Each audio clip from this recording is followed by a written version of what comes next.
get ready to be messy. We are turning our creative space into a paint studio today and turning your walls into galleries of groovy swirled art.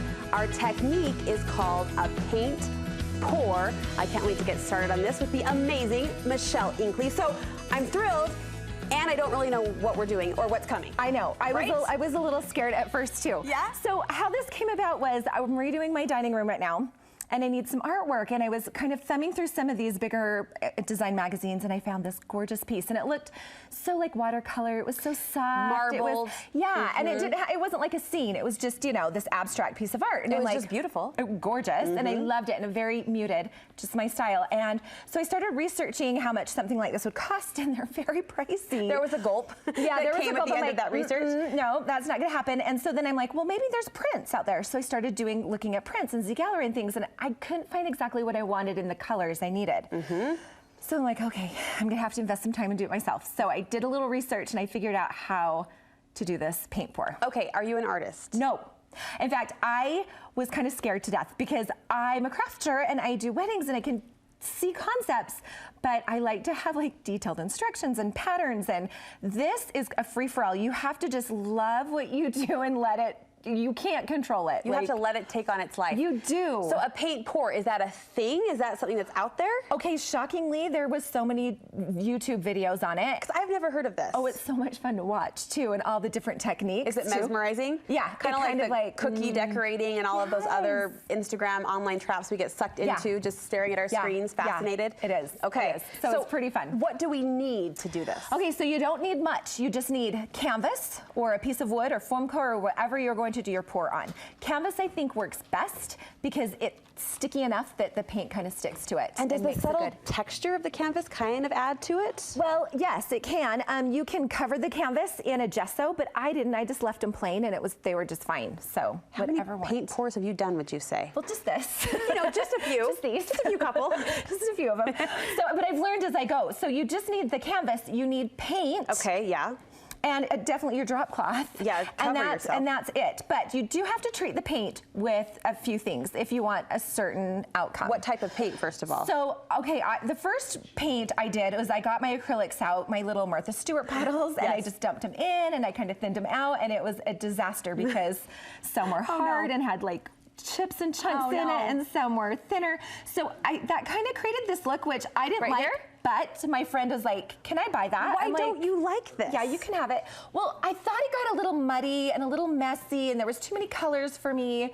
So for me, that was my first try, and I wasn't super thrilled about it. I'm ready to engage in a bidding war with your friend. I think this is stunning. You're now an abstract artist. Did you know that? Thank you. Okay, but you can get a different look with different materials? Yes, with different things. So I wanted to do it the right way, and I wanted more of a marbled outlook, kind of like the ones at the top. I wanted it very smooth. Kind of more subtle. More subtle, free-flowing.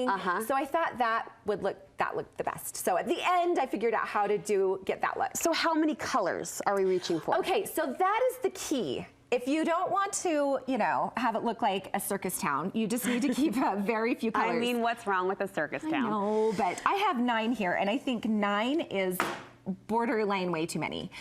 I would go with 6, but I just brought a variety for you to choose. 9 is like creeping into the circus tent. It is, it is. It's getting a little like, but they all blend together, and I think that's the key, is you've got to go, like, I use the Sherwin-Williams paint and the Rust-Oleum, and the Sherwin-Williams was so great because I could go into their store, and you know how they have all the swatches, and then you can get them the paints that are kind of similar to each other, so they're not glaring. So that is really key if you want it to look professional. You've got a couple poppers here that are totally off palette, like the mauve. Like the dark mauve and the gold. So how many should be off palette? 2. 2. I would do 2 and maybe a mid-tone, and the rest keep kind of light. Kind of neutral. But it depends on what you're going for. My son wants to do one that looks like outer space, so he'll be using black and navy blues, and you know what I mean? Is this our favorite tanner?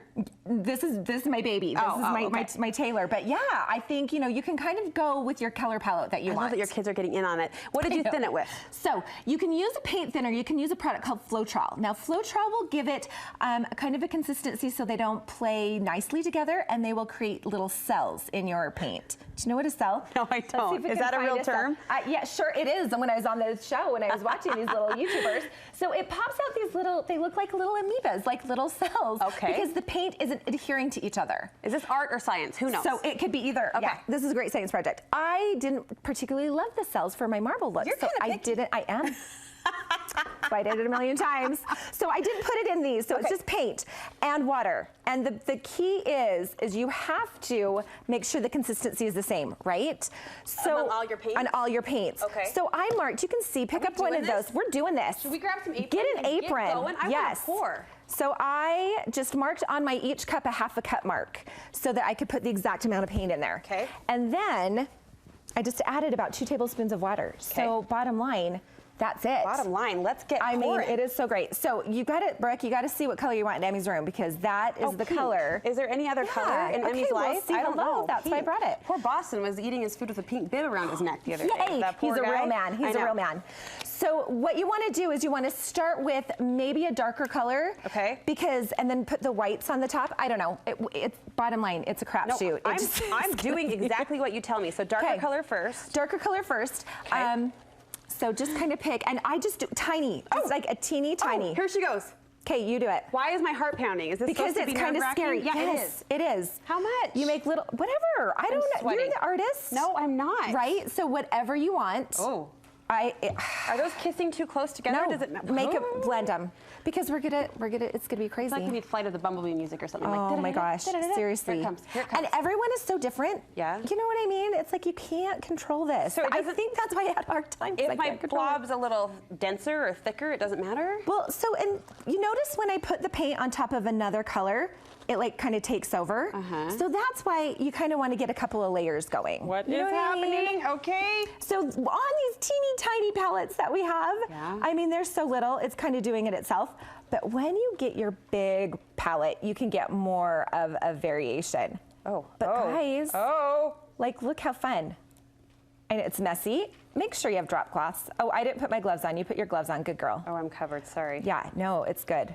But then you just kind of have to go where you want and like, ooh, maybe I don't want that big gold piece, so maybe I have to add some more white to it. Where do you do this in your house? My garage, my poor garage. And you've hung these in your home? Yeah, I put some up in I hung them in my office just so I could see if I liked them. And did you love? I really do. Okay, see, I don't know if the camera can see on top of that. I don't want to brag, but I'm kind of good at this. What? See, you don't have to paint. Can anybody be an artist? Yes, because bottom line, there's no, I mean, it's just kind of what it is. Like I would add a little more paint so it could run off. You would? Yeah, just kind of in that corner. Where? Oh, just right there. Give me some more paint. Yeah. What? Do a little white. You don't have any white on here. I need white. Need a little bit of white. So see, just let it run off the edges. And you want to make sure that all of the canvas is covered because you don't really want that canvas showing through. And when you do get the thicker canvases, just take your little fingers and go around the edges and make sure that all of the sides of your canvas are covered. Please tell me you sign these when you're done. Look how fun. Do you sign these? No, but you will. Well, I've only done these, but yeah, okay. Because all my friends and family are getting signed Brooke Walker masterpieces for Christmas. Hello Christmas, hello Christmas. And that is it. Like bottom line, that is it. I love it. You just let it dry and then you can add like their names or a word if you want. Oh my gosh, amazing. Little ones, big ones, you know, the sky's the limit. You're a woman in demand. In between your weddings and your events that you help plan, you're posting tutorials for us on your website. I sure am. Oh, can't wait. Go get on my website and I'll have a step-by-step tutorial of how to do each one of these. Where do we find you? theglitzypear.com. We love the Glitzy Pear. This was so much fun. Thank you.